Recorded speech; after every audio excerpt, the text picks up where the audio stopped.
ముఖ్యమంత్రి సిగ్గు లేకుండా మాట్లాడుతున్నాడు.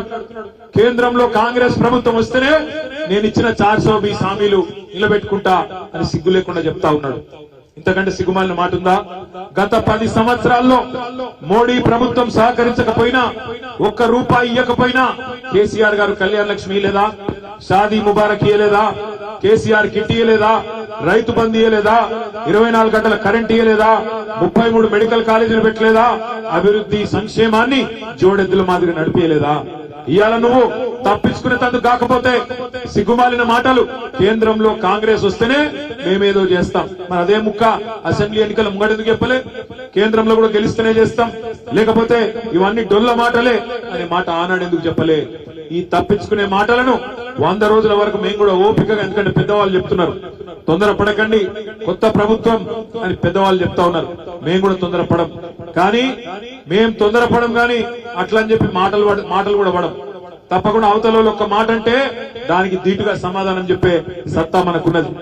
అసెంబ్లీకి పోయేటప్పుడు కేసీఆర్ గారు పిలిచిండ్రు, రాజశేఖర్ ను, నన్ను, మన ఎమ్మెల్యేలందరినీ పిలిచిండ్రు. తొందరపడకండి, మనకండి, నిర్మాణాత్మక ప్రతిపక్షంగా ఉండండి. ఇది మనం తెచ్చిన రాష్ట్రం, ఈ రాష్ట్రాన్ని మనమే కాపాడుకోవాలి, మంచిగా చూసుకోవాలి, తొందరపడకండి, మనకండి అని చెప్పినారు కేసీఆర్ గారు. మేము కూడా అట్లే పోయినాక మంచిగా మర్యాదగా ఉన్నాం. స్పీకర్ ఎలక్షన్ కు రమ్మన్నారు, ఏకగ్రీవం చేసేందుకు పోయి సంతకాలు కూడా పెట్టాం. కానీ తెల్లారి గవర్నర్ గారి ప్రసంగం అనిపించింది. గవర్నర్ గారి ప్రసంగం ఒక సామాన్య కాంగ్రెస్ కార్యకర్త ఎలక్షన్ రోజు మాట్లాడిన దానికంటే హీనంగా ఉండే. అందుకే విధి లేని పరిస్థితుల్లో ఎదురుదాడికి దిగినాం. వాళ్ళు ఒక మాట అంటే మేము కూడా సమాధానం చెప్పినాం. అసెంబ్లీ చూసిరా? మీరంతా చూసినరా? చూడలేదా? బాగానే సమాధానం చెప్పినామా? ఇంకా చెప్పేది ఉండేనా?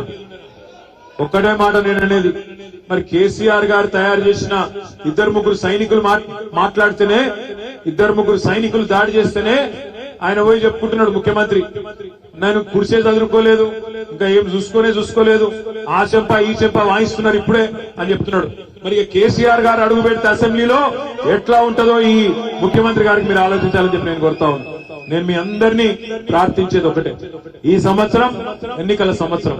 పార్లమెంట్ ఎన్నికలు ఇదే సంవత్సరం ఉన్నాయి, పంచాయతీ ఎన్నికలు ఇదే సంవత్సరం ఉన్నాయి, మున్సిపల్ ఎలక్షన్లు ఈ సంవత్సరమే ఉన్నాయి, సొసైటీ ఎలక్షన్లు ఈ సంవత్సరమే ఉన్నాయి, జిల్లా పరిషత్ ఎన్నికలు కూడా ఇదే సంవత్సరం ఉన్నాయి.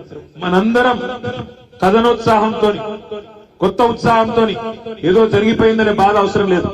అధికారంలో లేము, అది కూడా స్వల్ప తేడాతో కోల్పోయినాం. 1.85% తేడాతోనే అధికారాన్ని కోల్పోయినాం. కానీ హైదరాబాద్ లో మాత్రం ఎక్కడ చూసినా కార్పొరేటర్లైనా, ఎమ్మెల్యేలైనా అందరూ మన వాళ్ళే ఉన్నారు. రేపు ఎంపీ కూడా మల్కాజ్గిరిలో మన వాళ్ళే గెలవాలా? నేను మిమ్మల్ని విజ్ఞప్తి చేస్తా ఉన్నా. మొన్న లాస్ట్ టైం రాజశేఖర రెడ్డి గారు పోటీ చేసినారు ఎంపీగా. 2019లో రాజశేఖర రెడ్డి పోటీ చేస్తే స్వల్ప తేడాతో, 4-5 వేల ఓట్ల తేడాతోని ఓడిపోయిండు. 30 లక్షల ఓట్లుండే కాన్స్టిట్యున్సీలో 4-5 వేల ఓట్లు మనకొస్తే అయ్యే పోతుండే. కానీ ఆ రోజు కొంత అలసత్వం, అన్ని మనమే గెలిచినాం కదా, ఏముందిలే అని కొద్దిగా లైట్ గా తీసుకున్నాం. ఈసారి అట్లా కాకుండా గట్టిగా కొట్లాడదాం. ఈసారి గుర్తుపెట్టుకోండి, ఇప్పుడే సోదరుడు చెప్పినట్టు అక్కడ మల్కాజ్గిరి పార్లమెంట్ గొంతు ఢిల్లీలో వినబడాలంటే కాంగ్రెస్ లతో బీజేపీలతో కాదు.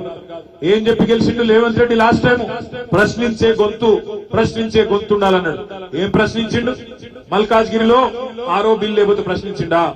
కంటోన్మెంట్ లో రక్షణ భూములు ఇవ్వకపోతే ప్రశ్నించిండా? మల్కాజ్గిరి పార్లమెంట్ లో కనీసం వరదలు వస్తే నాగోల్లో, ఇంకా ఇక్కడ ఆనంద్ బాగులో కనీసం ఎందుకు ఇయ్యలే రూపాయి మోడీ గారు అని ప్రశ్నించిండా? ఎవరని ప్రశ్నించిండు? ఎక్కడ ప్రశ్నించిండు?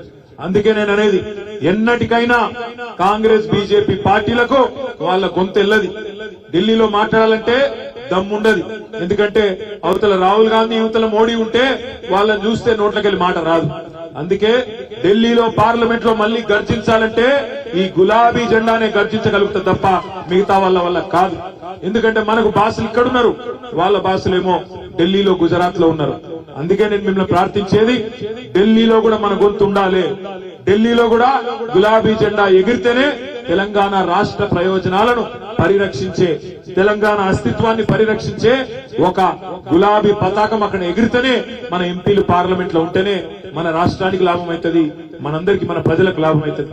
దయచేసి రానున్న రోజుల్లో ఏప్రిల్లో ఎన్నికలు జరుగుతాయని చెప్తా ఉన్నారు మల్కాజ్గిరికి.